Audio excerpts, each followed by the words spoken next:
Hello everyone, and welcome to another video.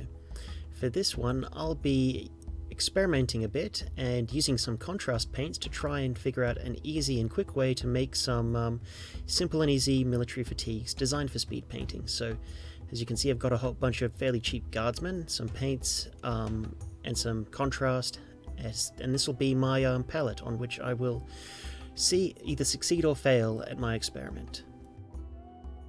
So to start with, and I'll also mostly focus this video on one particular colour, sort of an urban blue and grey camouflage pattern that I am particularly fond of. So while I will do everything else, I'm mostly going to be focusing on that for this job. So here we go with the main colours. We have our miniature and our paints. So without further ado, let's get to painting.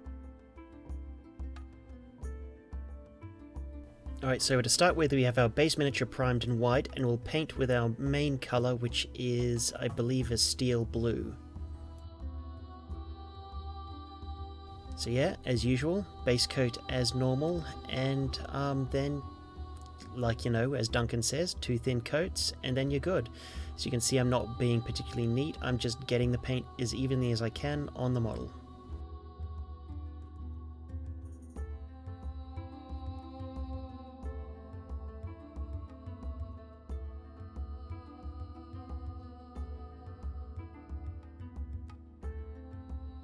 So we're going to move on to our first colour, and this one is Vallejo Game Colors Shadow Grey to contrast nicely with the light blue.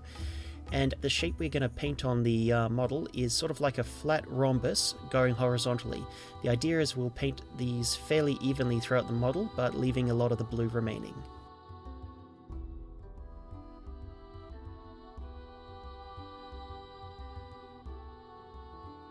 So the brush I'm using here is a Winsor & Newton Series 7 size 1, and I'm doing this because I want to maintain as sharp and crisp as lines as I possibly can.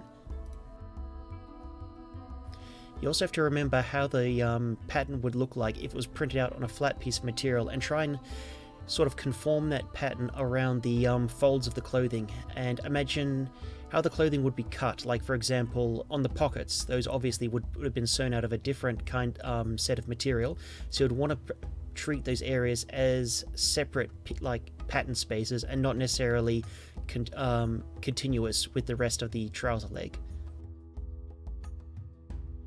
Lots of these little details go a long way to selling a realistic camouflage pattern. But as usual, a word of warning on camo patterns is that you don't want to mirror real life too closely. For one, it's kind of boring, and two, modern camo patterns are far too detailed to accurately represent on the tabletop this way.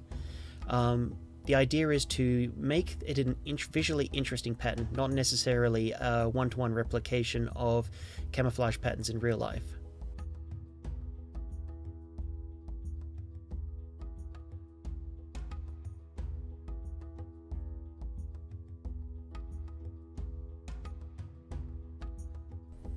So unfortunately this part is a fairly slow going process, so if you are speed painting, again, you might want to forego doing camouflage pattern entirely and simply focus on a single colour set of uniform fatigues.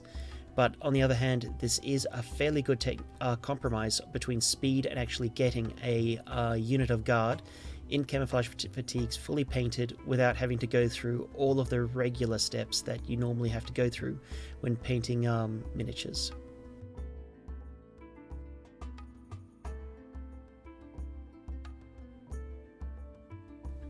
I also usually do a pass after this with both the camo pattern colour and the uniform colour to just neaten up any mistakes and get the lines a bit more crisp before I move on to the next phase.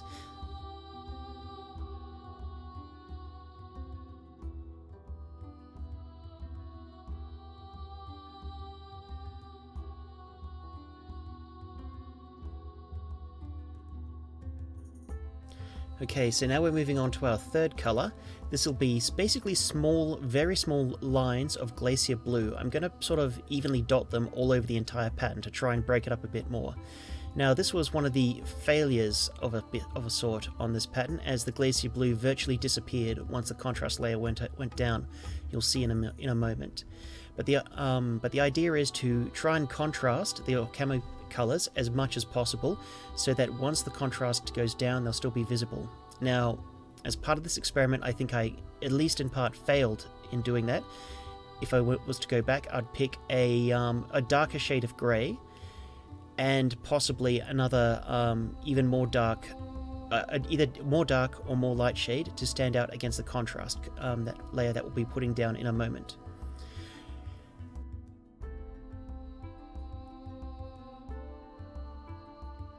But on the other hand, you can also use this phase to deviate from here and apply a more traditional method where you paint some shade directly into the recesses and then highlight more traditionally. Again, this is far more work than just slapping on a layer of contrast, but I don't know, horses for courses. And one thing that the contrast did do was darken down the entire model nicely and bind a lot of the colours together, which in the end, well, you'll see in a moment, I think the effect is still pretty good, in spite of losing a lot of that white and grey.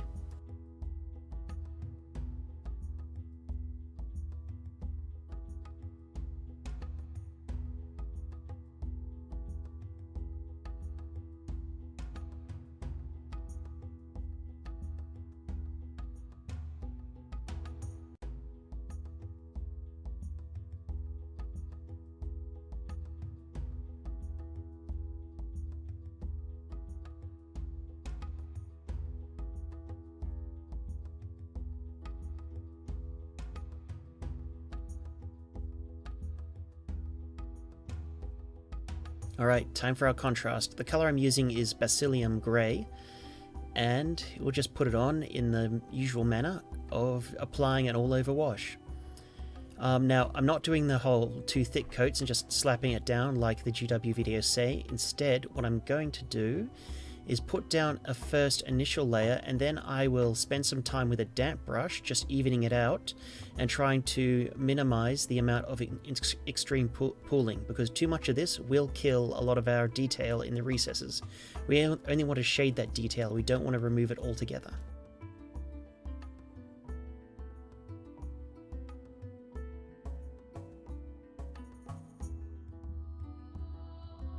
So you can see me there just doing some touching up, adding and removing contrast as needed. And then yeah, pretty much put this guy aside and let him dry, and then your camo is almost done.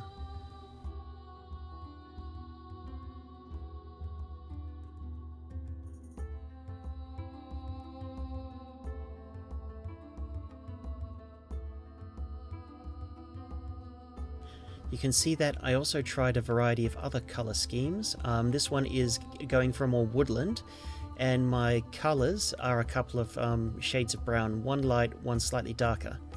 Now this one I didn't think worked out as well, due to mostly the brown being heavily shaded over by the contrast shade I went in with, which I believe was Creed Camo. Okay, my mistake. So the colour I used as the secondary for this one was a kind of grey, and yeah, this on the final model this was virtually wiped out. But still, it does all blend together to make a rather interesting effect, which is a pretty good substitute for a like woodland camouflage.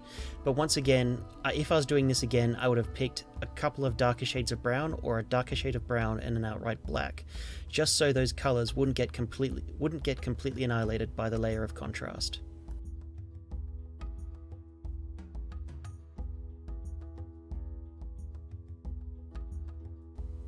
So yeah, as you can see, the Creed Camo pretty much annihilates a lot of the colours, and the method for applying it is pretty much the same as on my main miniature. Just get it on, then clean it up once you're done until it's a fairly even coat with slightly more being concentrated in the recesses. Okay, and I also experimented with some brown fatigues, 2 sets, to get a desert camo equivalent. So this first one is a combination of tan stripes, just like tiger stripes, with then just flat off-white dots all over the model to get a fairly subtle effect. And I think both of these turned out fairly well. You'll see the final results in a minute.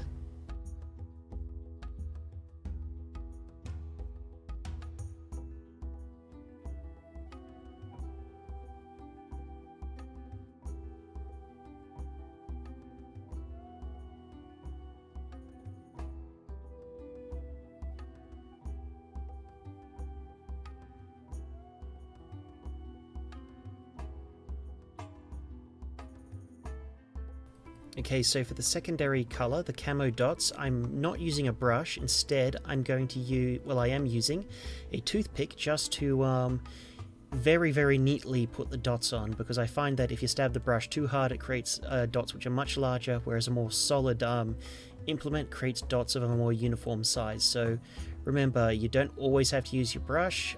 Use every tool at your disposal to experiment with a variety of effects.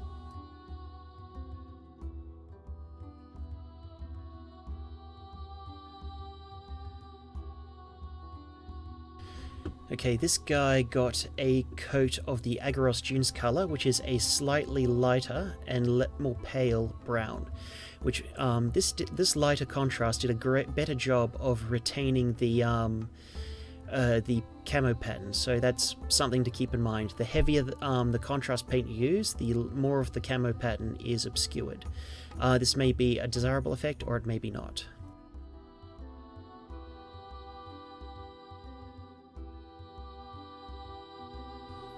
Now this guy I painted with a bit more of a random method. I just painted splotches on to get a more, I don't know, more 1970s, 1980s desert camo pattern vibe.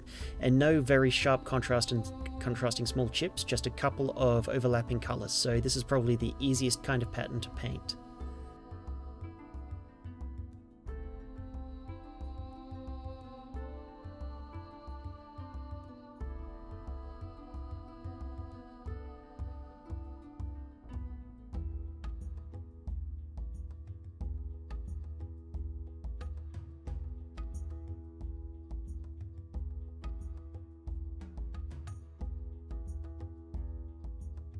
Again, you'll notice that the secondary color is a very light tan yellow, which very effectively blends the three colors together, the base uniform color and the other camo color.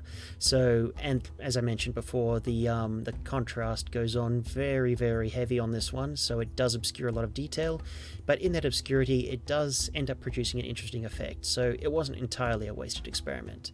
But as I mentioned before, I'd definitely use darker colours or lighter colours, situation depending, if I was doing this project again.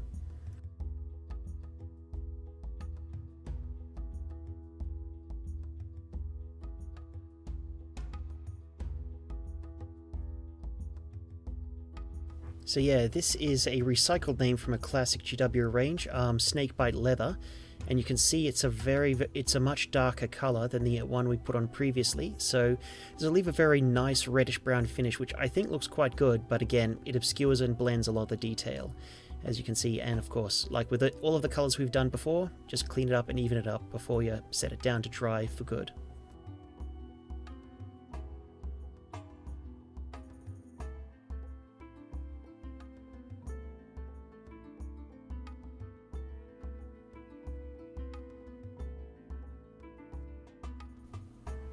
Sorry for the awkward shot, but just to act as a point of comparison, I also did another miniature, just with a base color and the contrast on alone. I think this one is Militarum Green, just so you can see what it'll look like without any camo patterns applied. Anyway, that's pretty much it. I'm going to skip forward and finish off the rest of the details and then show you the final results. See you in a second.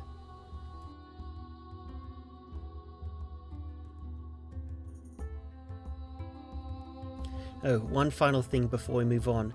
Another thing you can do is, if you want to add in some highlights, just go in with the original base colors and reapply them to only the most highest surfaces on the model.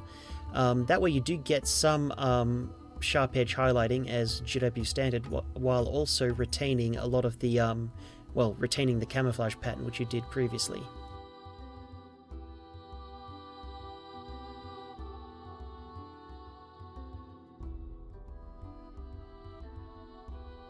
So you can see I'm picking out the individual colors, so I'm doing the uniform jacket, the parts of the original blue where it's sticking through, the original color, and when I hit the larger parts of the pattern color, I'll switch to that color and highlight those. It's a very subtle effect, but I think it certainly improves the miniature a lot and gives it a little bit more of that visual pop, which often the camouflage, well, kind of by design, obscures.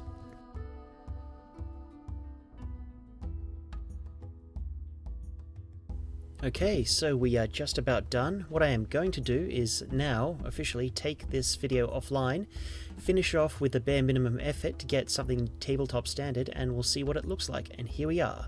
So this is the first desert camo guy. Now I'm particularly happy with this guy, as the dot work you can clearly see, and you can also make out the tiger stripes as well, which I'm really happy with this particular one. So the other guy with a stronger contrast, it didn't come through as well, but if you strain your eyes you can see the camo. So again, definitely go for colours which stand out more and lighter contrast colours. And this is our urban camo, so again I think this could have benefited for some stronger secondary colours, and the glacier blue is virtually gone, so yeah, lesson learned. And same with the woodland. The brown splotches are sort of visible if you look really closely, but no other colour is. And this is what it looks like without the without any camouflage, and it's just the raw contrast. So that's pretty much it. I'll see you next time.